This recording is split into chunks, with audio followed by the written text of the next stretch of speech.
Підтримка України у США сьогодні не є однозначною. Американське суспільство залишається поділеним у поглядах на російсько-українську війну та роль Вашингтона у допомозі Києву.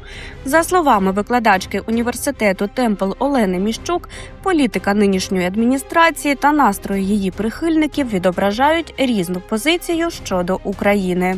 Коли ми говоримо про Америку. Коли ми говоримо про Америку і владу, і тих, хто зараз є при владі, то, очевидно, це є одна Америка. Коли ми говоримо, і також про їхніх прихильників, так? Коли ми говоримо про прихильників Дональда Трампа і його адміністрації, це є одна Америка, і зараз вона не є особливо дружня до України.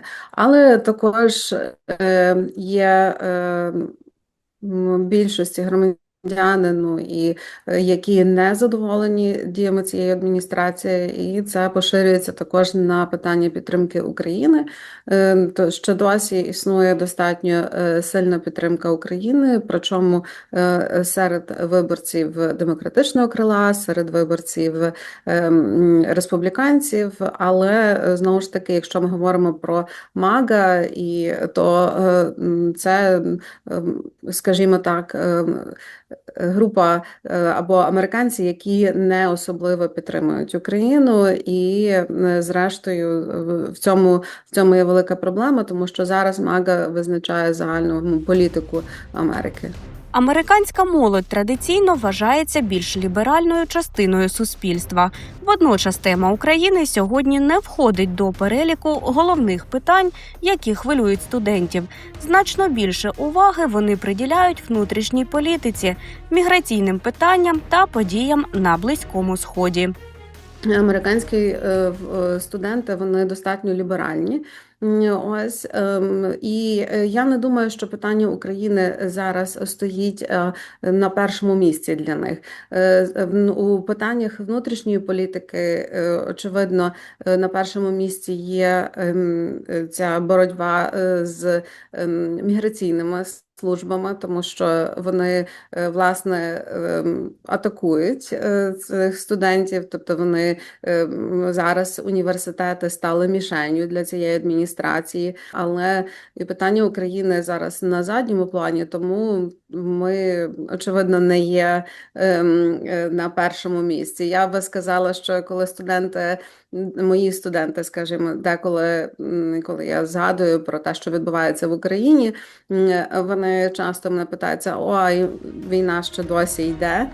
Питання окупованого Криму та становища кримсько-татарського народу залишається недостатньо відомим для широкої американської аудиторії. За словами експертки, лише вузьке коло спеціалістів або людей, які цікавляться міжнародною політикою, добре розуміють масштаби проблеми.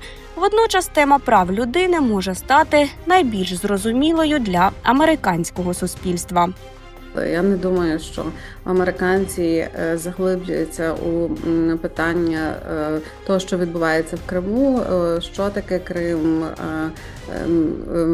що відбувається з кримськими татарами у Криму. Тобто, очевидно, коли мова йде про репресії, мова йде в загальному про репресії на окупованих територіях, і знову ж таки трохи складно говорити з американцями про Крим як окуповану територію, тому що ми пам'ятаємо, як у 2014 році реакція американської адміністрації на окупацію Криму була, скажімо так, неадекватною тому, що відбулося. Тому, очевидно, і треба розуміти, що, знову ж таки, події так швидко змінюються, і люди досить часто не заглиблюються, окрім спеціалістів або людей, які, власне, зацікавлені чи питаннями сучасної політики, чи питаннями малих народів. Тобто, крім спеціалістів, я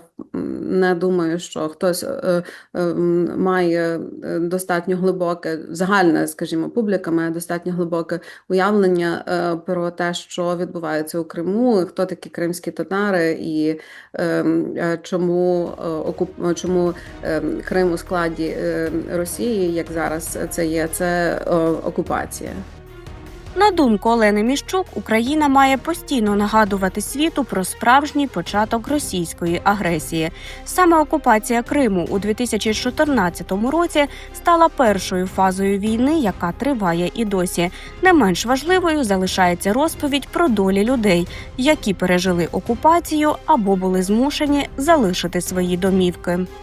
Я думаю, що Україна повинна постійно говорити про те, що війна почалася не у 2022 році, а у 2014 році, коли Росія напала на Крим.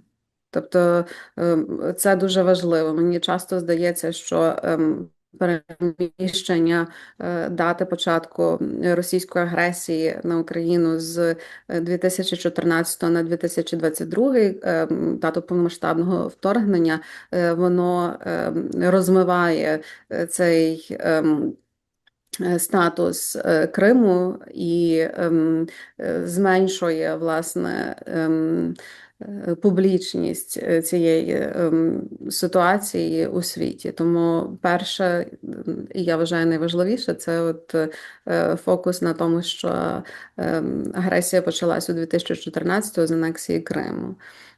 І, очевидно, я вважаю, що треба обов'язково розповідати історії людей, тому що це тих, хто зараз перебуває в окупації в Криму, тих, хто змушений був покинути свої домівки, тому що, мені здається, у контексті взагалі будь-яких міжнародних стосунків особиста історія кожної людини, вона промовляє набагато сильніше, ніж там набір якихось статистики чи фактів.